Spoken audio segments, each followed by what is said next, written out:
So in the last lesson, we looked at compounding interest yearly, semi-annually, monthly. We talked about that you could even do it daily. So let's see what happens to this part of the equation. So let's just say we have $1 and we're doing it at 100% interest. Okay, so if it's $1 at 100% interest, we get $2 by the end of the year.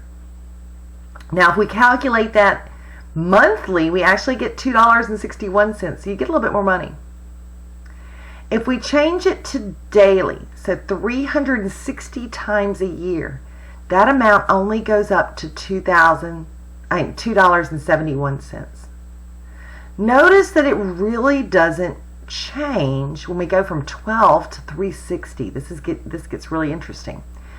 Even if we went hourly, it's only going up to $2.71.71812. And if I even go up to a minute, it reduces to this. That number should look kind of familiar, and I'll show you why. As we increase the number of periods, it actually approaches E, 2.71828. So if we do what is called compounding continuously, we have a new formula, and I nicknamed this one PERT. We have our amount that we invested, E to the RT. It's real simple.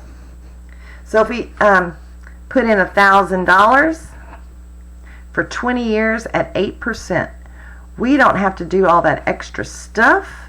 It's just 0.08 times 20.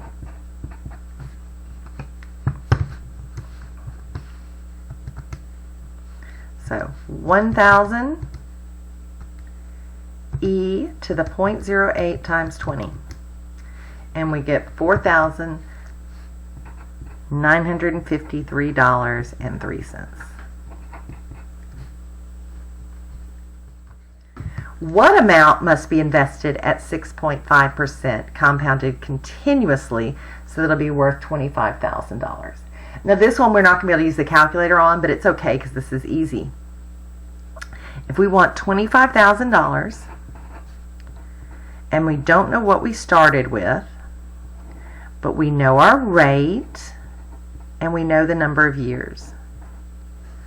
Look at how much of that is filled out already. I mean, gosh. E to the 0.065 times 8 makes this just be 1.682 times the principal. So I'm going to do 25,000 divided by, now I'm going to up arrow and highlight that in the history so that I don't have to retype it. And my principal should be $14,863.01 to be exact.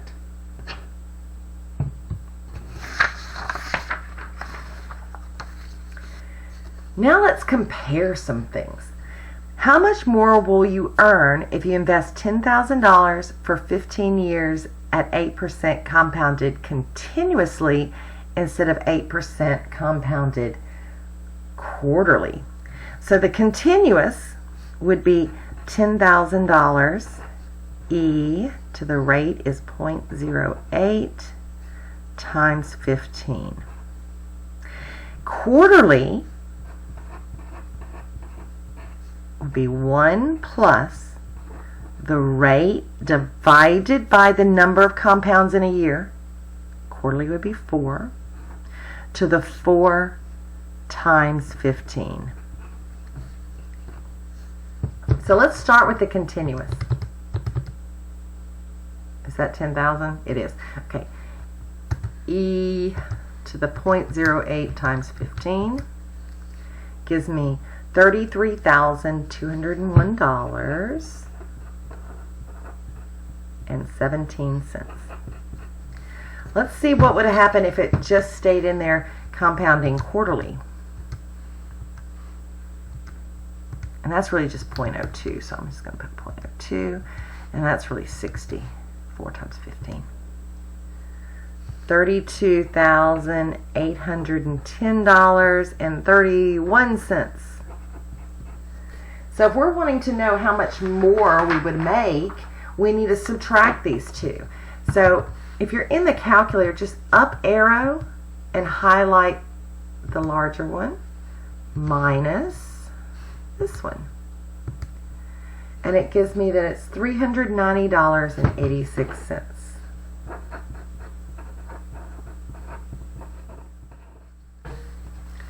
Now let's talk about annual percentage yield. So for example, suppose $1 is invested for 1 year at 8% compounded semi-annually. So our period interest is 0.04. We're going to have 2 compounding sessions because semi-annually is twice in a year. And so we'd get this equation, and this would be the amount. So the interest earned in that amount is 0.0816. Note that the amount of interest represents an annual percentage yield of 8.16%. Even though we had it invested at 8%. If we can compound continuously, that 8% turns into an APY of 8.33%.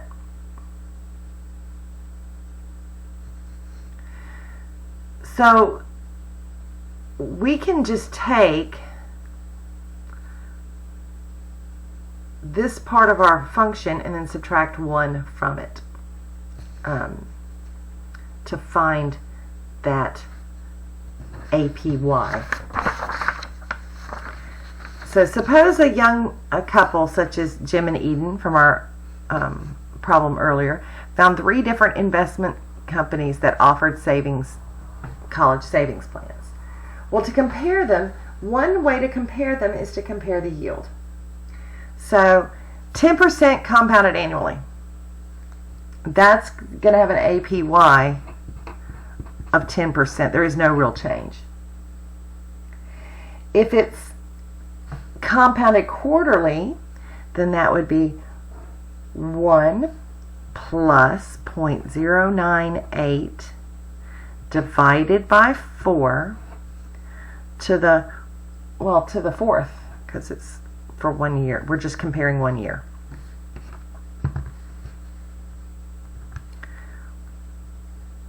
Oh, and then I'm going to subtract 1 from that to really get my APY. Okay, so 1 plus 0.098 divided by 4 to the 4th minus 1. And so I get 10.17%.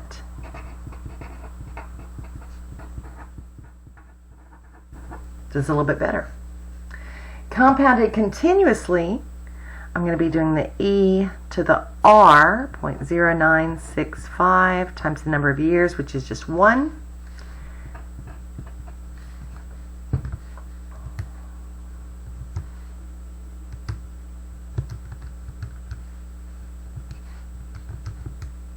And I get 10.13%.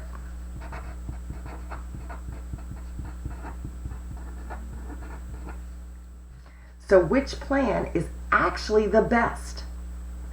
So even though this was compounded continuously, because it was at a lower interest rate, this has a better APY. All right. Doubling time. How long does it take an investment of $10,000 to double if it is invested at 8%? Or 8% annually, or 8% continuously. So we're solving for the time on these, and we could do it by hand, but since I've shown you how we can do this in the calculator, we just can't do it continuously, can we? So we'll just do it by hand. Okay, so we're trying to double it, so we're getting $20,000 compounded annually would be 10,000 times 1 plus the rate for 1 year. So that's just going to be, nope, how many years? We're looking for how long? We're looking for how long? We're looking for the t. I'm so sorry. So if I divide by 10,000, I get 2 equals 1.08 to the t. Now, to solve that, I could take the natural log of each side.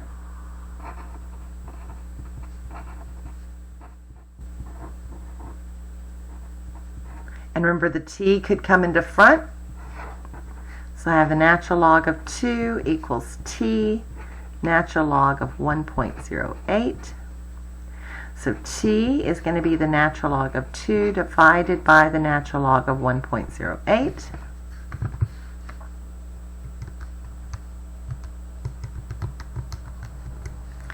And I get that it would take 9.006 years to double my money. Now, if it's compounded continuously, and we're still trying to get 20,000, we're investing 10,000.